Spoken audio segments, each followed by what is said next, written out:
Hi, hello! Isang magandang umaga, tanghali, hapon, gabi sa inyong lahat.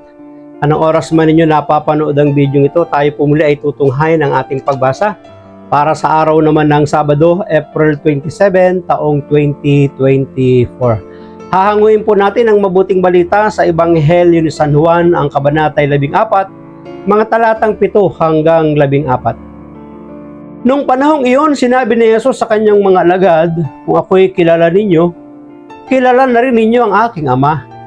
Mula ngayon ay kilala na ninyo siya at inyong nakita." Sinabi sa kanya ni Felipe, "Panginoon, ipakita po ninyo sa amin ang Ama at masisiyahan na kami." Sumagot si Jesus, "Matagal na ninyo akong kasama, Felipe. Di yata't hindi mo pa ako nakikilala. Ang nakakita sa akin ay nakakita na sa Ama. Bakit mo sinasabing ipakita mo sa amin ang Ama? Hindi ka ba naniniwalang ako'y suma sa Ama at ang Ama'y suma sa akin? Ang mga salitang sinasabi ko ay hindi ko sinasabi sa ganang aking sarili. Ang Amang suma sa akin ang gumaganap ng kanyang mga gawain. Maniwala kayo sa akin. Ako'y suma sa Ama at ang Ama'y suma sa akin. Kung ayaw ninyong maniwala sa sinasabi ko, maniwala kayo dahil sa mga gawang ito. Sinasabi ko sa inyo, ang nananalig sa akin ay makagagawa ng mga ginagawa ko at higit pa rito, sapagkat pupunta na ako sa Ama.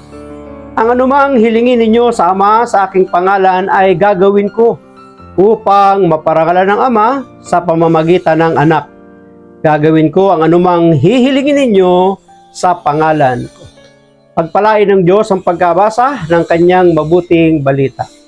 Ang atin pong refleksyon or pagsasadiwa ay hahanguin natin sa Aklat ng Simbahay taong 2024. Gagawin ko ang anumang hihilingin ninyo sa pangalan ko.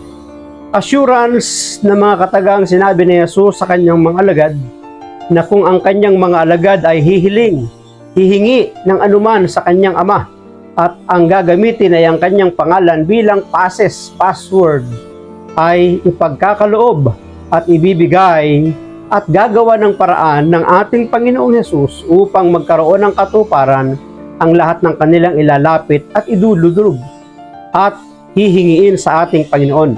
Kalimitan sa dasal Kristiyano, ito ay ipinapatungkol natin sa Diyos Ama sa pamamagitan ni Jesucristong ating Panginoon. Sapagkat ang Iglesia Katolika o Simbahang Katolika ay naniniwalang ang dasal na ipinapaabot sa Diyos sa pamamagitan ng Kristong ganap na Diyos at ganap na tao'y ipagkakaloob. Totoo naman yun Lahat ng Kristiyano, lahat ng mga mananampalataya, ang madalas na palagi nating pagtatapos sa panalangin ay ang pagbanggit sa pangalan ni Jesus. Sapagkat walang pangalan sa silong ng langit ang ibinigay upang tayo ay maligtas, upang ang ating mga panalangin ay magkaroon ng kaganapan, katuparan sa ating buhay. So napakahalaga ng paggamit ng pangalan ng ating Panginoong Hesus. At minsan din ito'y ginagamit din sa pagpapalayas at pagkontrol ng gawa ng masama sa pamamagitan ng pangalan ni Hesus. Kaya napakamakapangyarihan ng pangalan ni Hesus at hindi lang tayong mga Katoliko ang gumagamit sa panalangin sa pagtatapos na ginagamitan ng pangalan ni Jesus. Ang lahat ng Kristiyano at mananampalataya na naniniwala kay Jesus na sa pamamagitan niya magkakaroon ng kasagutan ang lahat ng kanilang mga kahilingan.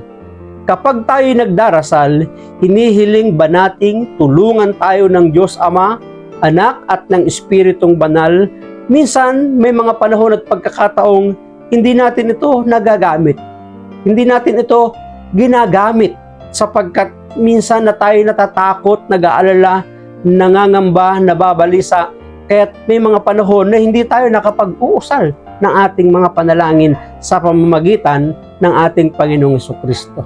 Kaya nga sinasabi ng ating Panginoon, gagawin ko ang anumang hihilingin ninyo sa pangalan ko. Tatandaan natin, maaasahan, mapagkakatiwalaan, masasandigan ang pangalan ni Jesus, sapagkat walang pangalan sa silong ng langit na ibinigay na sukat nating ikaligtas.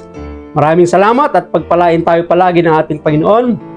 Ang palagi ko lamang sambit, I love you with the love of the Lord. Bye-bye and bye-bye.